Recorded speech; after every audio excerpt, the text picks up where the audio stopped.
नूह तो अपने परिवार के साथ जहाज के अंदर चला गया, लेकिन जो लोग बाहर रह गए थे उन्हें कोई परवाह नहीं थी। वे बस अपने रोज के कामों में लगे रहे, जैसे खाने पीने और मौज-मस्ती करने में। वे अब भी यही सोच रहे थे कि बाढ़ नहीं आएगी। वे शायद नूह और उसके परिवार पर खूब हंसे होंगे, लेकिन जल्द ही उनका हंसना बंद हो गया। पानी बरसने लगा। इतनी जोरों से बारिश होने लगी मानो कोई बाल्टी भर भर के पानी उंडेल रहा हो। नूह की बात 16 आने सच निकली। अब लोग चाहकर भी जहाज के अंदर नहीं घुस सकते थे, क्योंकि यहोवा ने जहाज का दरवाजा कसकर बंद कर दिया था। देखते ही देखते सब जगह पानी भरने लगा। ऐसा लग रहा था मानो हर तरफ बड़ी बड़ी नदियां बह रही हों। पानी इतनी तेजी से बह रहा था कि सारे पेड़ गिर गए और बड़े बड़े पत्थर भी पानी में बहने लगे। चारों तरफ इतना शोर था कि पूछो मत। यह सब देखकर लोग डर के मारे कांपने लगे। वे अपनी जान बचाने के लिए ऊंची ऊंची जगहों पर चढ़ने लगे।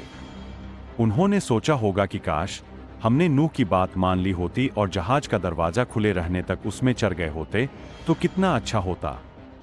लेकिन यह सब सोचने से क्या फायदा। अब बहुत देर हो चुकी थी। पानी ऊपर उठता ही जा रहा था। 40 दिन और 40 रात तक लगातार बारिश होती रही।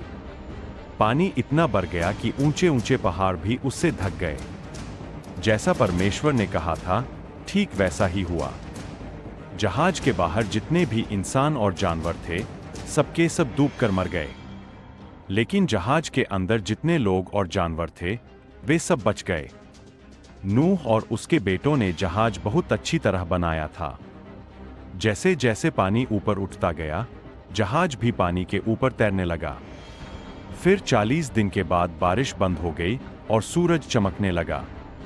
क्या आप सोच सकते हैं कि उस वक्त का नज़ारा कैसा रहा होगा? जी हाँ, हर तरफ सिर्फ पानी ही पानी था। बस एक चीज दिखाई देती थी, पानी पर तैरता हुआ जहाज। क्या आपको वे लंबे चौड़े आदमी याद है जिन्हें नेफिलीम कहा जाता था? वे सब भी इस बार में मर गए। अब वे किसी को भी परेशान नहीं कर सकते थे। उनके साथ उनकी माएँ और बाकी सब बुरे लोग भी मर गए। बारिश बंद होने के बाद परमेश्वर ने हवा चलाई और धीरे धीरे पानी कम होने लगा। 5 महीने बाद नूह का जहाज एक पहाड़ पर आकर रुक गया। और 2 महीने बाद जब जहाज के अंदर से नूह और उसके परिवार ने बाहर देखा तो उन्हें कई पहाड़ों की चोटियां नजर आईं।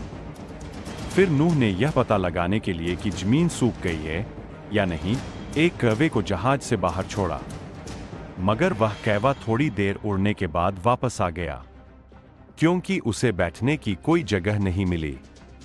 वह कई बार उड़ा लेकिन हर बार वापस आकर जहाज पर बैठ जाता। फिर नूह ने एक कबूतरी को भेजा, लेकिन वह भी वापस आ गई, क्योंकि उसे रहने की कोई जगह नहीं मिली। कुछ दिनों बाद नूह ने उस कबूतरी को दोबारा भेजा। इस बार वह अपनी चोंच में पत्ती लेकर आई। इससे नूह जान गया कि पानी एकदम कम हो गया है। नूह ने उस कबूतरी को तीसरी बार भेजा। इस बार वह नहीं लौटी, क्योंकि उसे रहने के लिए सूखी जगह मिल गई। अब परमेश्वर ने नूह से कहा, जहाज से बाहर आ जाओ। अपने साथ अपने परिवार और जानवरों को भी बाहर ले आओ। जानते हैं वे कितने समय तक जहाज के अंदर थे? 1 साल से भी ज्यादा।